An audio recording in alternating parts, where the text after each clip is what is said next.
next mobilization technique is to ask the child to go into supine. Ate, can you lie down on your back? Okay. So this time, you flex the hip and the knees. It's my código, like this. There. Okay? Okay. Before you even do these rotational movements, you can also try doing anterior and posterior pelvic tilt, just like this one. So by grasping the pelvis here. With young children, okay, you can easily do like this.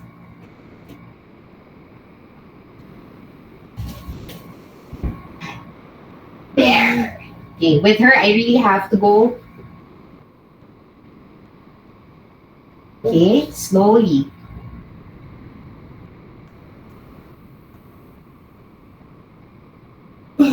But again, with young children, even by grasping here, you will be able to do anterior and posterior pelvic tilt.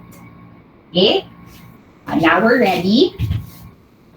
So we're going to do combinations of abduction and external rotation, like this. Okay. So stabilize the pelvis on that side. Sorry, the other leg must be extended. You're so thin. My daughter is so thin. Parang yung mga bony landmarks niya, napapalpate ko na. Okay? So, guys, remember, it's not enough that you do like this. Okay? You have to do combinations of abduction, external rotation. There. And then, adduction and internal rotation.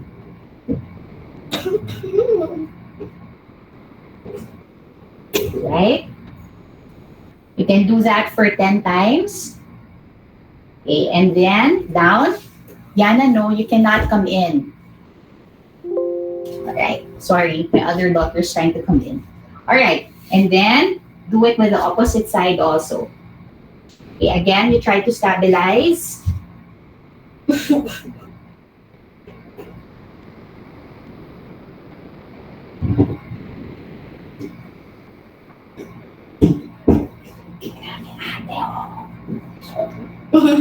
Oh my goodness. Okay. There. So next one, so after you've mobilized the pelvis, you're ready to mobilize the spine. So what do you do? Okay. So you do it by region. So scapula first, and then the thorax, and then the lumbar spine. Okay. I think can you turn to side lying again? Yeah. Okay, can you move here? Move towards mom. Okay. Here. We have to do like this. You have to face mom here on this side so that the students can see. There. So what will I do? Usually, the kids' arms would be it can be adducted and internally rotated at rest. Okay, so what you want to do, you have to, before you do any movements, do fine motor activities, make sure that the scapula, the shoulder, is mobilized already. How are you going to do that? To promote hand opening, diba? Like what you saw in Hannah kanina, her hand would be usually fisted. Okay, so what are you going to do? You can pull the arm gently, pull the arm downward, and then backward, because that will encourage opening of the arm. If you remember in the lecture, we talked about how you can facilitate hand opening by abducting and doing external rotation like this. Okay. So when you're mobilizing the scapula, what you do is you pull the arm downward and a bit backward like this, external rotation, and then you move it into internal and external rotation like this. So external rotation, internal rotation. Slowly. Make sure that the scapula is moving together with the humerus. If it's not, Okay, then you would have to grasp the scapula at the inferior angle here, there. Okay, and then you have to promote scapular adduction with external rotation like this, and abduction, scapular abduction with internal rotation. So make sure that your humerus and your scapula are moving together. Okay. I have to use two hands with my daughter because she's already big. But if you're working with a kid, you can actually do it together with just one hand. Right? So after you've done that, okay, you can then work on the thoracic spine. So by pushing in opposite direction. So parang I'm pushing the spine forward and then the pelvis backward like this.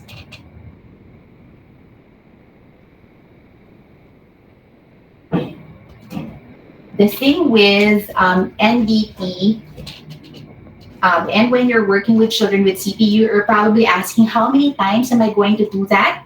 Okay. It will really depend on if you feel that the child's muscles are relaxed already, then you can stop. Because you should feel a relaxation, okay? More dissociation of movements.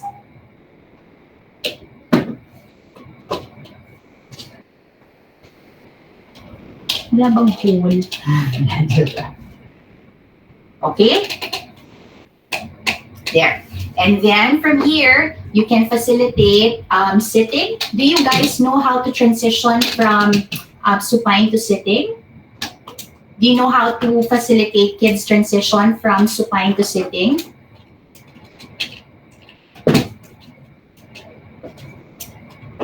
Anyone from the class, did you learn this in any of your previous sessions? Amo na, miss, ang from side lying to sitting, no? Okay. How do you do it? I think you have to take that. So if the child is in side lying already, how do you do it? Though ipa-position mo, miss, ang legs into long sitting. Though, yun after that, i-assist mo sa hand with the patient's hands. Oh, okay. So pull to sit. Pulls to sit, miss. Yeah. So you were taught how to do it na pull to sit, no? All right, like this. Ate, can you do lie on your back? Lie down on your back. And then, like this lang, pull to sit. Yes, miss. Okay. Sige. Okay. Another strategy, another way of promoting supine to sitting is by using dissociated movements. And this is actually important. Think about how you guys get up from supine to sitting. Diba? Like when you're getting out of bed. How do you do it? Pag ganito ba kayo? Ganito ba kayong bumangon?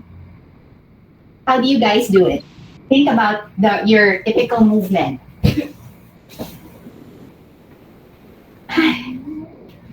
It's so different doing this session in front of a computer versus in front of a class. So sige, anyone, can you tell me how do you get up from, for example, you're getting up from bed. How do you do it? How do you move from supine to sitting?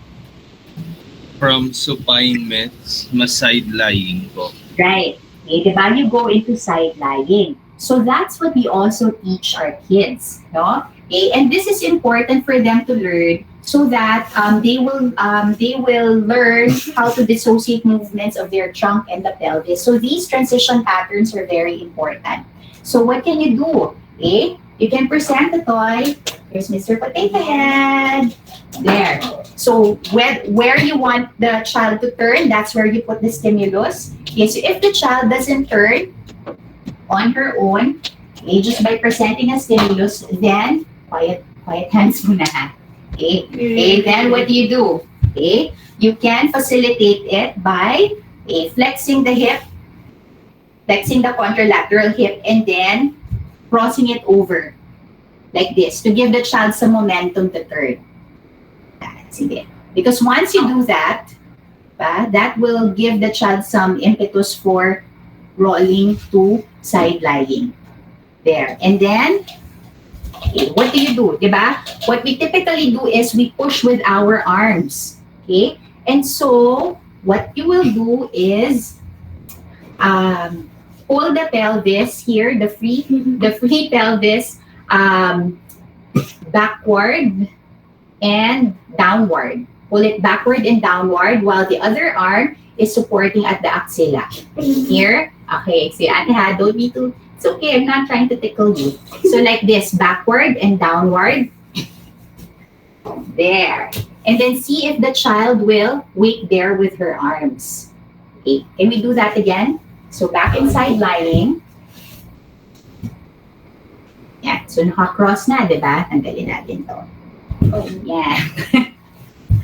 My daughter is so skinny, I can feel her bony landmarks. Okay, so again, hold the patient, hold the child here at the axilla while the other is going to hold the pelvis and pull it downward and backward like this. Up, ate.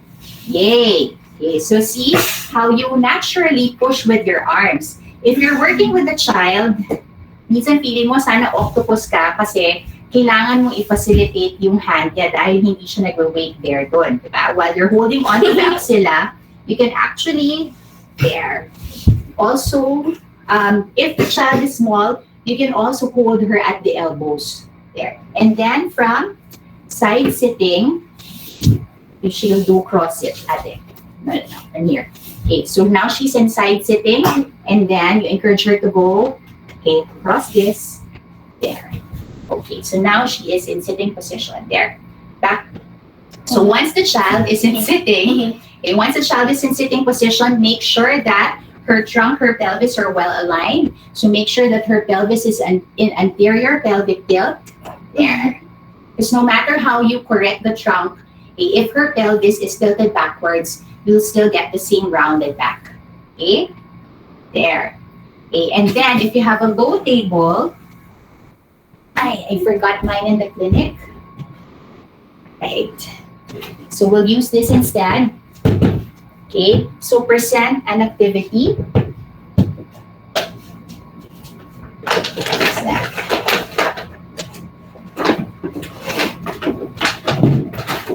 So I have here the toy that Hannah used. It's my basket. Alright. And then you can start with giving her fine motor activities already. And so, if you see that her arms are still stiff, then you can continue to mobilize her scapula and her humerus by doing yung internal and external rotation like this. Okay? What you can do is, to begin with, you can ask, so you can let that if both left and right upper extremities are involved, then you start with the less affected side first so that the child will be encouraged, thus you'll have more experiences of success. So the other hand, the more affected hand can be put in weight bearing like this. Okay, so encourage the child to do weight bearing. Put your weight here at it. Okay, and then try to take out the pegs and put them in the basket. One by one? Yes, one by one. So I can vary the height of the basket, okay, depending on how I want her to move. If I want her to do more trunk rotation, I can. Grabe, my daughter is so big already. Before, it's easy to do demonstrations with her. Okay? But actually, you can begin the simplest would be to just put everything in midline. Okay? There. So you start with unimanual activities, unimanual grasping.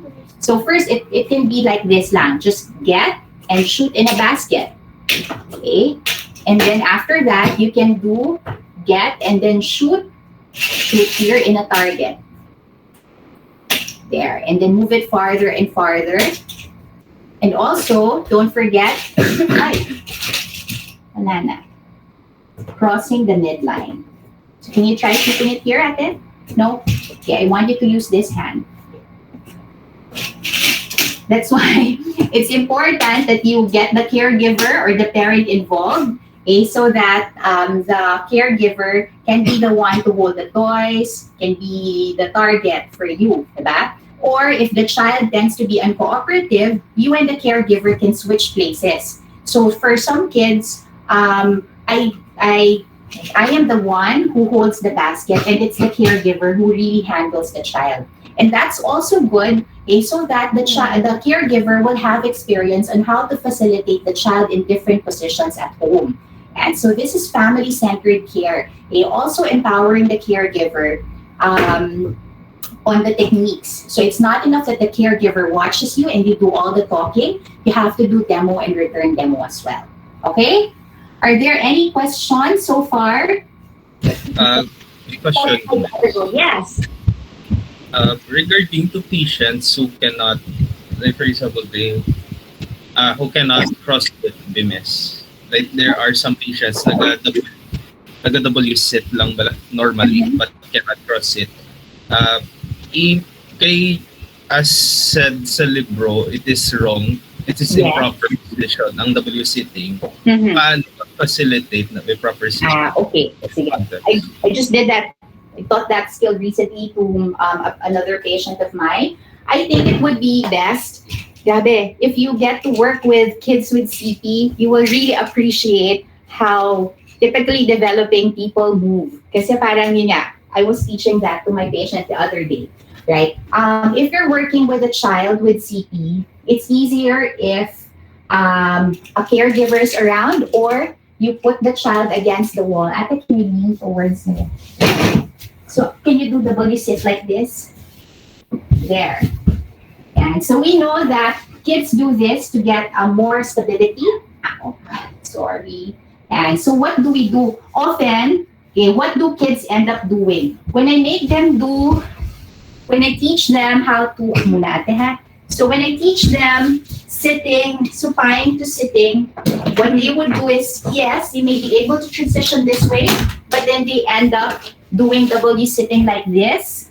Okay, so I have to teach them, no, you have to keep it in side sitting. So if they always end up like this, okay, so you begin with getting them to do side sitting first. Okay?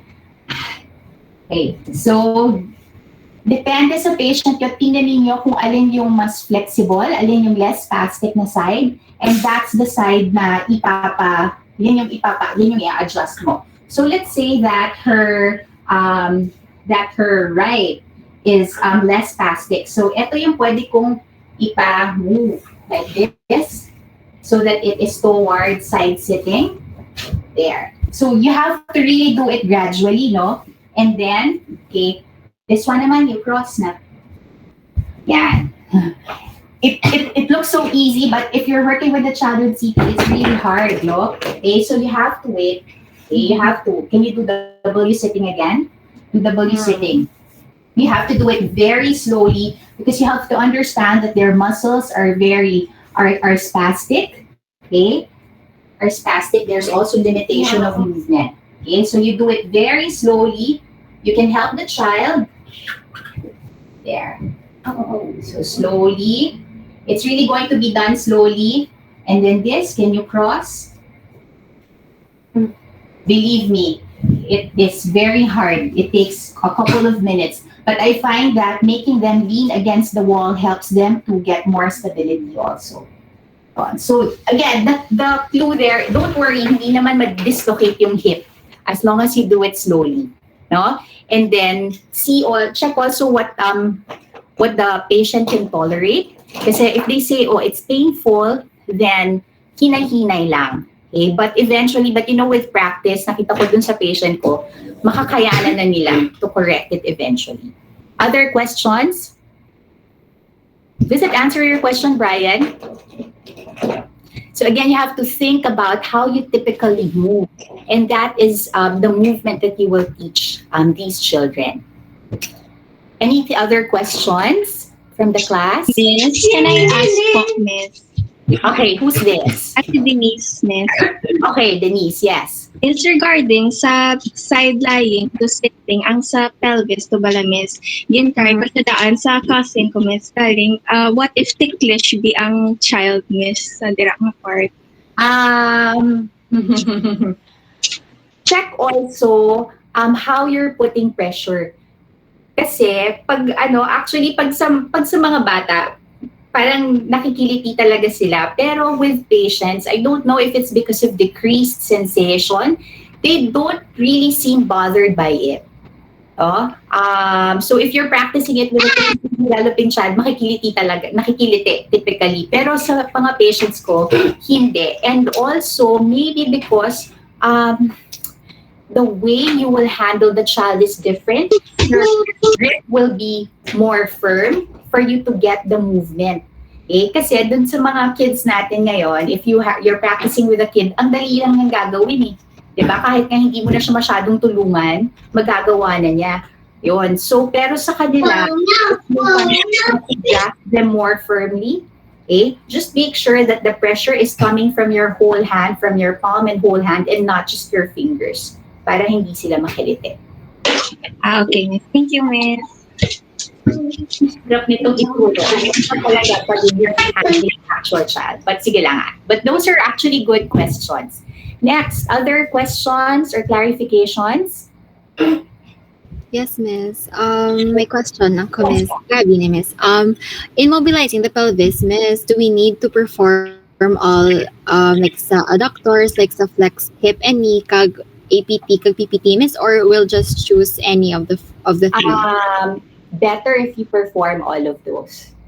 Okay, miss. Thank you. And then, gali, miss, like sa past lessons naman, miss, for advice nga hindi gawa pag i-move dira nga joint kay basi yes, miss, ma-irritate ang cartilage dira kag ang synovial, miss. So, mga pila, miss, ka repetitions ay han, miss, mag-repeat sang strategies. Ilang repetitions? If you're handling a child who is spastic, you will feel if there's going to be relaxation. So, what's a good number? Parang wala namang, you can't be so, there's no hard and fast rule regarding the number. But I'm thinking if you're doing the movement well, maybe after in 5 to 10 repetitions, you will be able to feel some relaxation on the muscle. Medyo kailangan nyo talaga siyang ma-feel eh. Hindi siya yung katulad ng mga range of motion or strengthening exercises that you will just tell your patient, do this 10 times, ganyan, 15 times. No, with handling children with CP, you have to get a feel of the child if there really is relaxation. And then if you're concerned about irritating the cartilage, ganyan, or maybe dislocating the joint, you don't go full range naman kaagad. No? So you also see what the child can tolerate. So if the child's face begins to contort, ganyan, or the child begins to complain of pain, then you can stop, or maybe you can just stay within that limit and then gradually, slowly progress to a greater range. Okay? But it's important that you mobilize the pelvis because if it's, parang kung tiga siya, it will be hard for you to correct yung lower extremities, do yung mga anterior, posterior pelvic tilt for your other activities like walking, standing. Okay? Okay, thank you. In connection, gali, miss, last question, gali, miss. Yeah. In connection to what you said, miss, nga we're gonna move it until nga ma-feel namon nga relax ang muscle. So since miss hindi kami miss kabalo pa and we're not familiar miss with ang feels sang relaxed muscle, can you describe ay hand miss on like if dapat feel namon if a muscle is relaxed? Thank you, miss. Okay. How do you know if a muscle is relaxed? Kasi kung spastic, you would really feel a catch and then it would be hard to move the extremity. Okay? If it's relaxed, then there would be lesser resistance. Although, hindi mo naman talaga ma-expect yung resistance na katulad nung sa atin, di ba? Pero, you will see that there's a difference. For example, if you are doing yung abduction and external rotation, initially you'll find that parang may catch, tapos your move, parang may impediment sa movement, and then eventually you'll be able to move it more smoothly. That's how you will know that there's relaxation. Paano ko ba ito tuturo, di ba? Yan. It's okay. Don't feel na parang you're not getting adequate experiences because, even in the past naman, yung mga students, they also just practice on each other. So they can't really tell if there is, kung na-relax na ba or hindi. So yun lang, just keep it in mind. There's less resistance to movement if the muscle is indeed relaxed. Okay? Thank you, Miss. Other questions or clarifications?